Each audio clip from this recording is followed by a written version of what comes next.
नमस्कार दोस्तों, स्वागत है आपका अपना ही यूट्यूब चैनल टुडे एग्जाम पर। दोस्तों आज है आपका 17 जुलाई 2023 और आज अब जो है आपका सीजीएल का एग्जाम था। सेकेंड शिफ्ट की भी एग्जाम समाप्त हो गई है। सेकेंड शिफ्ट के एग्जाम में जीके जीएस के सेक्शन से जो भी प्रश्न पूछे गए सभी 100% ओरिजिनल प्रश्नों के साथ उपलब्ध हो गया हूँ। दोस्तों जैसा कि आप जानते हैं मैं आपको 100% ओरिजिनल प्रश्नों के साथ साथ इंपॉर्टेंट एक्स्ट्रा फैक्ट दूंगा जो आने वाले एग्जाम में आपको हूबहू प्रश्न जो है देखने को मिलेगा और मिलते हैं। तो चलिए दोस्तों शुरू कर लेते हैं आज का ये वीडियो, है ना। बहुत सारे क्वेश्चन जो है एक्स्ट्रा फैक्ट से टकरा जाते हैं जी, और इस वीडियो में पहले वाले आप रीड किए होंगे तो कल के प्रैक्टिस सेट से मात्र 10 से 11 क्वेश्चन आपका आ गया था, है ना। तो ऐसे ही फॉलो करते रहिए, फायदे में रहेंगे अगर आप एग्जाम देने वाले हैं तो, है ना। तो पहला जो प्रश्न आया था, वेदों की ओर लौटो का नारा किसने दिया था, है ना। तो वेदों की ओर लौटो का नारा दयानंद सरस्वती दिए थे, गो बैक टू वेदास, है ना। दयानंद सरस्वती जो है ये आर्य समाज के संस्थापक है। कब किए थे? 1875 में। कहां पर किए थे? बंबई के अंदर, है ना। इसके अलावा सत्यार्थ प्रकाश नामक जो पुस्तक है इनके लेखक कौन है? दयानंद सरस्वती है। दयानंद सरस्वती का ओरिजिनल नाम मूल शंकर है, ये बात भी आपको नहीं भूलना है, किसी किसी एग्जाम में छप जाती है। इसके अलावा इसी प्रकार से एक समाज है ब्रह्म समाज। ब्रह्म समाज की स्थापना 1828 में राजा राम मोहन राय ने किए थे, कोलकाता के अंदर किए थे, है ना। इसके अलावा ब्रह्म समाज जो है आत्मीय, जो राजा राम मोहन राय है ये आपका 1815 में आत्मीय सभा से भी जुड़े रहे थे, तो ये बात भी आपको ध्यान रखना है। और संवाद कौमुदी नामक पुस्तक भी लिखे हैं राजा राम मोहन राय। राजा राम मोहन राय के प्रयास से ही 1829 में भारत में सती प्रथा लॉर्ड विलियम बेंटिक के जो है मदद से बंद किया गया था, ठीक है। इसके अलावा प्रार्थना समाज की स्थापना आत्माराम पांडुरंग 1867 में करते हैं महाराष्ट्र के अंदर, तो ये बात भी ध्यान रखना है आत्माराम पांडुरंग को। इनके अलावा सत्यशोधक समाज ये ज्योतिबा फुले साहब किए थे 1873 में, ये भी महाराष्ट्र में किए थे। और इन्हीं की पत्नी सावित्रीबाई फुले जो बालिका के लिए जो है प्रथम विद्यालय खुलवाए थे, और सावित्रीबाई फुले को ही इंडिया में प्रथम लेडीज टीचर कहा जाता है, तो ये बात भी आपको ध्यान रखना है। इसके अलावा अगला प्रश्न जो देखने को मिला ये है, अगला प्रश्न जो है कि टोक्यो ओलंपिक 2020 में हुआ था आपका, इसमें सबसे ज्यादा गोल्ड किसे मिला है? मैं बार बार बताते हूं भैया कि गोल्ड एग्जैक्ट पूछ देता है। जैसे आपको पूछता है कि खेलो इंडिया यूथ गेम में महाराष्ट्र को कितने पदक मतलब गोल्ड मिले, तो आपका आंसर है 56, क्योंकि महाराष्ट्र को सबसे ज्यादा पदक मिलेगा और जिसका घर भरा होता है ना उधर ही ज्यादा ध्यान जाता है, ठीक है। तो इसीलिए आपसे ये क्वेश्चन कर लेता है एग्जामिनर। तो क्या आपको जो टोक्यो ओलंपिक है यहाँ पे सबसे अधिक जो है अमेरिका ने 39 स्वर्ण पदक जीता था, और पदक टैली में भी सबसे ऊपर रहा था, 113 पदकों के साथ फर्स्ट रैंक हासिल किया था। बात करें यहाँ पे सेकंड रैंक का, तो चाइना का रहा था जिन्होंने 38 गोल्ड जीते और टोटल 88 पदक जीते थे, ठीक है। अब बात करें हमारे टोक्यो ओलंपिक में भारत के लिहाज से कितने पदक मिले, तो 7 पदक ही मात्र मिल पाए थे। 1 स्वर्ण मिले थे नीरज चोपड़ा के द्वारा, 2 रजत मिले थे, 1 रवि दहिया और 1 मीराबाई चानू के द्वारा, और 4 ब्रॉन्ज मिले थे जिनमें से 1 हमारे हॉकी टीम ने भी प्राप्त किया था, तो ये बात भी आपको ध्यान रखना है। आगामी ओलंपिक 2024 में होगी जो आपका पेरिस में होगी, तो ये बात भी ध्यान रखना है। ओलंपिक की शुरुआत 1896 में एथेंस से हुआ था और भारत भाग लिया था 1900, जो ओलंपिक आपका पेरिस के अंदर हुआ था, तो ये बात भी आपको ध्यान रखना है। ओलंपिक में भारत को जो पहला गोल्ड मिला था ये 1928 में मिला था हॉकी के अंदर, तो ये बात भी आपको ध्यान रखना है। भारत में पहला गोल्ड जो मिला था ये 1928 में हॉकी में मिला था। हॉकी में ही सबसे ज्यादा गोल्ड मिला है भारत को अब तक, 8 गोल्ड, और 2 गोल्ड में एक अभिनव बिंद्रा साहब और एक आपका नीरज चोपड़ा, तो टोटल 10 गोल्ड मिले हैं इंडिया को अब तक ओलंपिक खेल के अंदर। भारत में व्यक्तिगत रूप से जो पहला पदक जीतने का कारनामा किया ये केडी यादव किया, है ना। इन्हीं का नाम आता है कम्पिटेटिव एग्जाम में। वैसे नॉर्मन प्रिजार्ड नामक एक आदमी था, है ना, ये भी जो पेरिस ओलंपिक में भाग लिए थे तो ये भी रजत पदक प्राप्त किए थे, लेकिन वो हम जो है मतलब स्वतंत्रता के पहले की बात है, तो ये आपसे नहीं पूछता है। आपसे पूछता है कि भारत में व्यक्तिगत रूप से पहला पदक, तो केडी यादव, है ना, ये महाराष्ट्र के थे और ये कुश्ती से संबंधित थे, ठीक है, और इन्होंने ब्रॉन्ज पदक प्राप्त किए थे। भारत के लिए पहला व्यक्तिगत रूप से प्रथम रजत जो है, सिल्वर जो है, ये मेजर राज्यवर्धन सिंह राठौड़ 2004 में जो एथेंस में ओलंपिक हुआ था उसमें शूटिंग के अंदर जो है प्राप्त किए थे। इसके अलावा भारत में गोल्ड जो है व्यक्तिगत रूप से अभिनव बिंद्रा साहब 2008 बीजिंग ओलंपिक में 10 मीटर एयर राइफल शूटिंग में जो है प्राप्त किए थे। इसके अलावा नीरज चोपड़ा का अभी आया है जिन्होंने भाला फेंक में प्राप्त किए हैं। ओलंपिक में भारत को अब तक 10 स्वर्ण पदक मिले, मैं 10 का ब्यौरा बता चुका हूं। 8 जो है आपका हॉकी से, और 2 में एक अभिनव बिंद्रा साहब और एक नीरज चोपड़ा साहब, तो 10 गोल्ड जो है आपका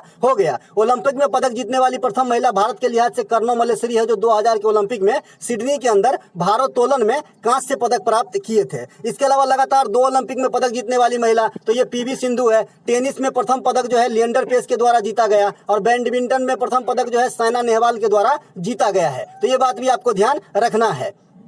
इसके अलावा जो हमारा अगला प्रश्न है कि द्वितीय पंचवर्षीय योजना का उद्देश्य क्या था। भैया दूसरे इससे पहले पूछा गया था कि आपको जो है पीएम रोजगार योजना किस पंचवर्षीय योजना में, अभी पूछ लिया आपका कि दूसरे पंचवर्षीय योजना का उद्देश्य क्या था, तो वहीं पर ही मैंने बता दिया था। अगर आपने पहले वाला भी वीडियो देखा होता तो ये क्वेश्चन नहीं छूटता। तो बुनियादी और भारी विकास पर विशेष बल देना। अगर आपको 5 ईयर प्लान में कोई भी तकलीफ है तो आप जो है नीचे वीडियो के डिस्क्रिप्शन में लिंक दिया गया है, आप देख सकते हैं। 5 ईयर प्लान की एक जो है बहुत मतलब विस्तृत ढंग से पढ़ाया गया वीडियो है, जो मैं ग्रुप डी के समय बनाया था और अभी तक जो है चल रहे हैं, यहाँ से क्वेश्चन जो है बट रहे हैं। ठीक है, प्रथम पंचवर्षीय योजना जो है कृषि पर विशेष बल दिया गया था और हेराल्ड डोमर के मॉडल पर आधारित था। द्वितीय पंचवर्षीय योजना में भारी उद्योग पर विशेष बल दिया गया था और ये जो है आपका पीसी महालनोबिस के मॉडल पे आधारित है। द्वितीय पंचवर्षीय योजना का कार्यकाल, एक सेकेंड, द्वितीय पंचवर्षीय योजना का जो कार्यकाल है 1956 से 1961 रहा था। ठीक है, इसके अलावा तृतीय पंचवर्षीय योजना कृषि और भारी उद्योग दोनों पर समग्र रूप से बल दिए गए थे, यानी जो पहला में और दूसरा में दिया गया और तीसरा में जो है कंबाइंड रूप से दिया गया है ना। पहला हेराल्ड डोमर पे 51 से 56 और दूसरा पीसी महालनोबिस 56 से 61 है ना, तो ये ध्यान रखना है। इसके अलावा आपसे एक प्रश्न पूछ लिया है कि बांग्लादेश का राष्ट्रीय फल क्या है। ये प्रश्न नया नहीं है, CHSL में भी आया है कि बांग्लादेश का राष्ट्रीय फल क्या है, भूटान का आधिकारिक भाषा क्या है, ये सभी के सभी मैं बता रखा हूँ। तो जो बच्चे फॉलो करते हैं फायदे में रहते हैं। ठीक है, तो बांग्लादेश का राष्ट्रीय फल जो है कटहल है। ठीक है, कटहल है। ठीक है, अब इसके अलावा जो भूटान की आ गया, मुझे अभी मेरे मुंह से बात की भाई जो ऑफिशियल लैंग्वेज है क्या है, तो जो खंगा है, क्या है, जो खंगा, तो ये बात भी ध्यान रखेंगे। अब बांग्लादेश वाला सीट ऊपर चला गया है, इसीलिए मैं थोड़ा सा आपको ऊपर ले चलता हूँ, जहाँ पे बांग्लादेश के बारे में थोड़ा सा और आपको जानकारी दूंगा, जहाँ से आपको जो है एग्जाम में क्वेश्चन आएगी। अब आपसे यहाँ पे बांग्लादेश के बारे में बहुत कुछ सीखने को है। बांग्लादेश से ही हमारे देश की सबसे लंबी सीमा 4096.7 किलोमीटर की सीमा लगती है। जो हमारा पड़ोसी देश है, 7 स्थलीय और 2 जो है जलीय, इस प्रकार से 9 पड़ोसी देश है। तो इनमें से बांग्लादेश के साथ सबसे ज्यादा लंबा सीमा लगता है। दूसरा स्थान चाइना का आता है और तीसरा स्थान हमारा पाकू यानी पाकिस्तान का आता है। ठीक है, अब बांग्लादेश के साथ लगने वाली भारतीय राज्य कौन कौन से, असम है, मेघालय है, मिजोरम है, त्रिपुरा है और पश्चिम बंगाल है। तो ये 5 राज्यों को ध्यान से देख लीजिए। आने वाले शिफ्ट में हो सकता है कि आपसे जो है कौन सा राज्य टच करता है, ऐसे क्वेश्चन पूछा जाए। बांग्लादेश की स्थापना 16 दिसंबर 1971 को पाकिस्तान से अलग हुआ था। राजधानी ढाका और मुद्रा क्या है, टका है। तो ये बात भी आपको ध्यान रखना है। तीनों ओर से बांग्लादेश से घिरा हुआ भारतीय राज्य त्रिपुरा है, तो ये बात भी आपको ध्यान रखना है। तो ये थे हमारे बांग्लादेश के बारे में कुछ जानकारी। बांग्लादेश की ऑफिशियल लैंग्वेज तो आप समझते ही हैं, और बांग्लादेश का जो राष्ट्रीय गीत है अमार सोनार बांग्लो, तो रविंद्रनाथ टैगोर के द्वारा लिखा गया है। तो ये बात समझ ही रहे हैं। भूटान की राजधानी थिम्पू है, आधिकारिक भाषा जोखंगा है, मैंने बता दिया। और भूटान में अभी भी राजतंत्री चलती है ना, जिग्मे खेसर न्यंगपाल, इस प्रकार के जो है राजा का नाम है, ध्यान रखेंगे। मालदीव की आधिकारिक भाषा क्या है, माले है ना, माफ कीजिएगा, राजधानी क्या है, माले, और ये एशिया में सबसे छोटी कंट्री है, तो ये बात भी ध्यान रखेंगे। आधिकारिक भाषा क्या है भैया, दिवेही है, तो ये बात भी ध्यान रखना है आपको। इसके अलावा इतिहास में समाहर्ता किसे कहा जाता है, तो इतिहास में समाहर्ता जो है मौर्य काल में कहा जाता था कि जो भाई टैक्स कलेक्ट करते थे ना, कलेक्टर है ना, टैक्स कलेक्ट करने वाले, उसे जो है समाहर्ता का दर्जा इतिहास में दिया गया है। तो आई थिंक मौर्य वंश से ही आया होगा, क्योंकि समाहर्ता का चर्चा वहीं पर हुआ था। मौर्य काल में जो राजस्व का इकट्ठा करता था उसे समाहर्ता कहते हैं। चंद्रगुप्त मौर्य को विक्रमादित्य कहते हैं। इसी के काल में जो है आपका कौन आया था, फहियान आया था भारत, तो ये बात भी आपको ध्यान रखना है। समुद्रगुप्त को भारत का नेपोलियन कहा जाता है ना। समुद्रगुप्त जो है संगीत प्रेमी भी कहलाते हैं इंडिया के अंदर, तो ये बात भी आपको ध्यान रखना है। इसके अलावा मौर्य काल में जो दान दी गई भूमि होती थी इसे ब्रह्मदेय कहा जाता था, और गुप्त काल में जो दान दी जाती थी ब्राह्मणों को भूमि, इसे अग्रहर कहा जाता था। तो ये दोनों पॉइंट आप विशेष रूप से ध्यान रखें आने वाले शिफ्ट के लिए, कि गुप्त काल में जो भूमि दिया जाता था उसे ब्रह्मदेय, और जो आप माफ कीजिएगा मौर्य काल में जो दिया जाता था उसे ब्रह्मदेय, और गुप्त काल में जो दिया जाता था उसे अग्रहर कहा जाता था। दोस्तों मैं थोड़ा बाहर हूं, इसीलिए बहुत फास्ट जो है पढ़ाना पड़ रहा है, क्योंकि टाइम की बड़ी पाबंद है आज हमारे पास। प्रोपेन का रासायनिक सूत्र क्या होता है आपसे पूछे गया है। मैंने आपका एल्केन, एल्कीन और एल्काइन बता दिया है, इसी में आपको फिट करना है। और मैंने 10 तक बता दिया था कि एक फिट करोगे तो आपका मीथेन बनेगा, इथेन बनेगा, propane, butane, pentane, hexane, heptane, nonane, decane, इस प्रकार से आप एन का वैल्यू फुट फिट करते जाओ और आपका नाम बदलते जाएगा। जो बच्चे 12 साइंस से किए हैं उनको तो कोई जो है इसमें लोचा नहीं होता है, लेकिन जो आर्ट से पढ़ लेते हैं 12 है ना, उनको थोड़ा इसमें दिक्कत हो जाता है। ठीक है, क्योंकि ये जो है 12 के सिलेबस में विस्तृत रूप से पढ़ाया गया है।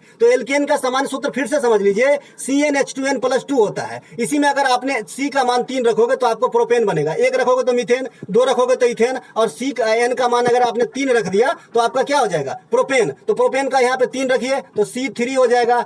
H 3 दूना का 6, 2n+2 है तो 3 दूना का 6, 2 8 हो जाएगा, तो C3H8 क्या हो जाएगा, प्रोपेन हो जाएगा। तो इसी प्रकार से और भी आगे आप बढ़ा के समझ सकते हैं, मीथेन, इथेन, प्रोपेन, ब्यूटेन है ना, butane, pentane, hexane, heptane, nonane, decane, इस प्रकार से। इसके इसके अलावा मैंने याद रखने के तरीके बताए थे कि भाई जो एल्कीन है ये इसमें न तो प्लस होता है न तो माइनस होता है, कुछ भी नहीं होता है, खाली CnH2n होता है, ठीक है। और जो एल्काइन है सबसे लंबा लिखा गया 5 वर्ड में, है ना, तो इसको CnH2n-2 होता है, ठीक है। ध्यान रहेगी, अगली बार से भूलना मत भाई, है ना। बहुत मेहनत लगती है भाई, साल भर के बाद फॉर्म आते हैं, साल भर के बाद एग्जाम होते हैं, यूं ही जाया न करो, है ना। इसके अलावा जो अगला प्रश्न है, चोंगई नृत्य किस राज से संबंधित है? भैया चोंगई नृत्य जो है ये आपका नागालैंड राज से संबंधित है। नागालैंड का एक त्योहार है, इनका नाम हॉर्नबिल है।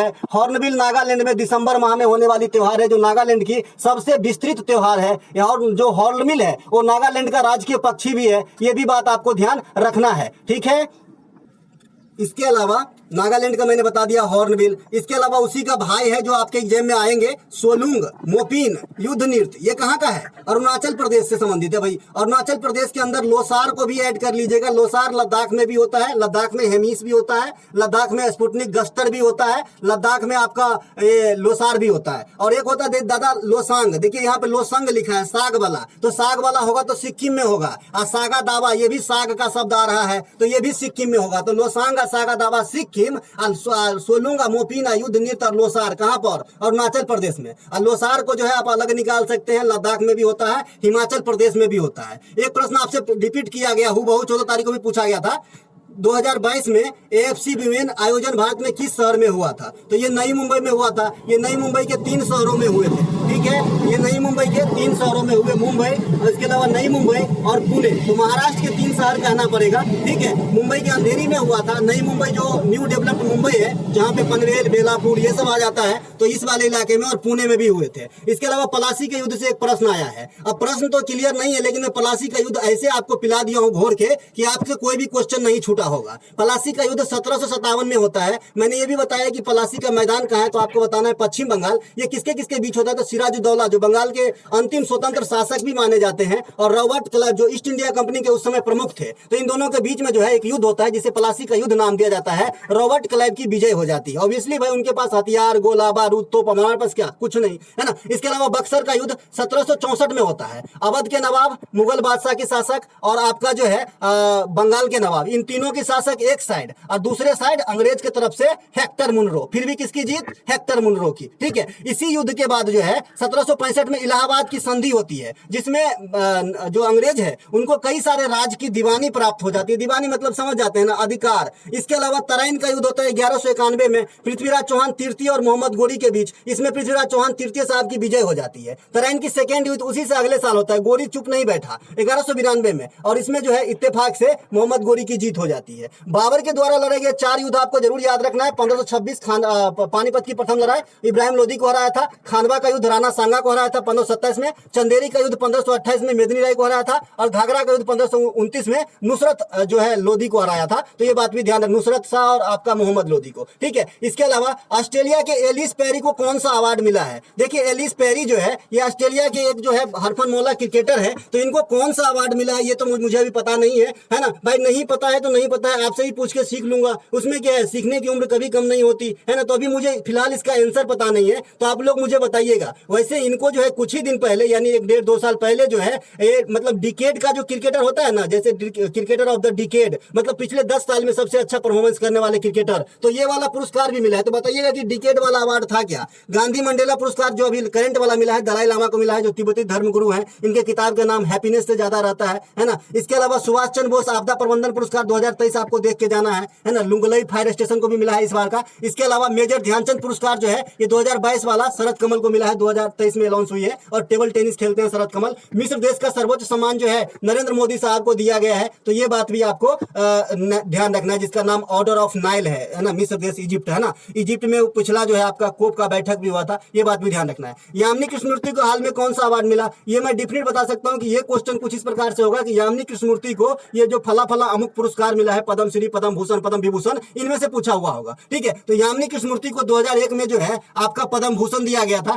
2016 में पद्म विभूषण और 1968 में पद्म श्री मिला था। यामिनी कृष्णमूर्ति भरतनाट्यम के प्रमुख नृत्यांगना है, जिन्होंने दिल्ली के अंदर अपना एक स्कूल खोला जिसका नाम यामिनी स्कूल ऑफ डांस रखा था, ठीक है। इसके अलावा 44वां संविधान संशोधन से एक प्रश्न पूछ लिए गए हैं भैया। 44वां संविधान संशोधन 1978 में होता है। संपत्ति का अधिकार को हटाकर जो है विधिक अधिकार बना दिया जाता है और आर्टिकल 300 के ए में रखा जाता है। संपत्ति का अधिकार पूर्व में क्या था? तो मौलिक अधिकार अधिकार था, तो मौलिक अधिकार पहले 7 हुआ करते थे, लेकिन आजकल कितने हैं? तो आजकल 6 मौलिक अधिकार बच गए हैं। एक सेकंड भैया थोड़ा, हाँ, तो संपत्ति के अधिकार हटने के बाद मौलिक अधिकार कितने बच गए? 6 बच गए, जो कहाँ रखे गए हैं? भाग 3 में, आर्टिकल 12 से 35 के बीच में। कहाँ से लिए गए हैं? अमेरिका के संविधान से। ठीक है, इसके अलावा मौलिक अधिकार विशेष परिस्थितियों में परिवर्तनीय है। जब आप पीसीएस लेवल के एग्जाम देंगे तो ये वाली पॉइंट आपको काम करेगा। आपसे पूछा जाता है कि मौलिक अधिकार और डीपीएसपी में क्या फर्क है, तो भाई डीपीएसपी कभी नहीं बदलते, ये अडिग रहता है, लेकिन जो आपका फंडामेंटल राइट है ये विशेष परिस्थिति में आपसे छीना भी जा सकता है क्षणिक रूप से। ठीक है, तो ये बात भी ध्यान रखेंगे। अब इसके अंदर भी कई सारे पार्ट हैं, जैसे 14 से 18 तक जो आर्टिकल है ये आपका राइट टू इक्वलिटी है।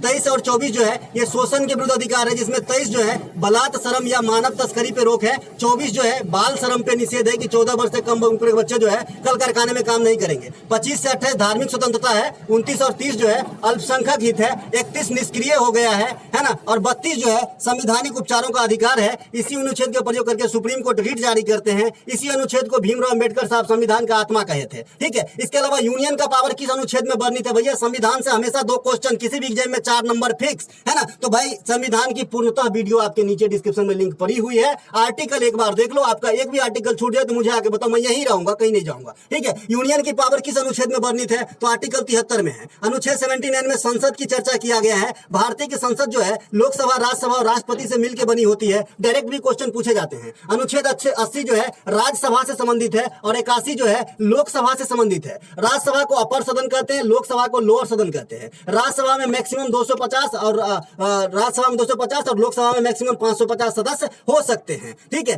राज्यसभा में न्यूनतम उम्र सीमा 30 वर्ष और लोकसभा में 25 वर्ष। तो ये बात भी ध्यान रखना है। ठीक है, इसके अलावा लोकसभा भी वर्तमान में 17वीं चल रही है। इसी प्रकार का एक आर्टिकल 162 है जो स्टेट एग्जीक्यूटिव पावर से संबंधित है, तो इसे भी ध्यान रखेंगे। आज संघ का पूछा है, हो सकता है कि अगले शिफ्ट में राज का पूछे। विजयनगर साम्राज्य से क्वेश्चन आया था, तो विजयनगर साम्राज्य से जो प्रश्न आया था, भैया विजयनगर साम्राज्य हिस्ट्री के पार्ट 1 और पार्ट 2 हम पढ़ा दिए है ना, तो कहां से छूटा होगा बताइए, है ना। तो विजयनगर साम्राज्य जो है स्थापना कब हुई थी? हरिहर एवं बुक्का ने किए थे। कब? 1336 में। अगर आपसे पूछ ले कि विजयनगर साम्राज्य किस नदी के किनारे फले फूले या पले बढ़े, तो भैया बता देना तुंगभद्रा नदी के किनारे। अगर आपसे पूछे कि तुंगभद्रा नदी किस श्रेणी की नदी है, तो बता देना भाई वेस्टर्न रीजन की नदी है, पश्चिमी घाट की नदी है, जहां से घाट प्रभा, माल प्रभा, कृष्णा, कोयना, है ना, ये जो भी आपका नदी है, मूसी वगैरह, ये सब इधर ही से बहती है। मतलब पश्चिमी घाट वाली नदी है, मूसी नहीं है, शायद थोड़ा कंफ्यूजन है मूसी में। बाद बाकी जितना भी बताया सभी जो है पश्चिमी घाट रेंज की नदी है, आपको ध्यान रखना है। गोदावरी भी है ना। इसके अलावा विजयनगर साम्राज्य के 4 वंश कौन कौन हुए? तुलुब, सुलुब, संकब और बदू।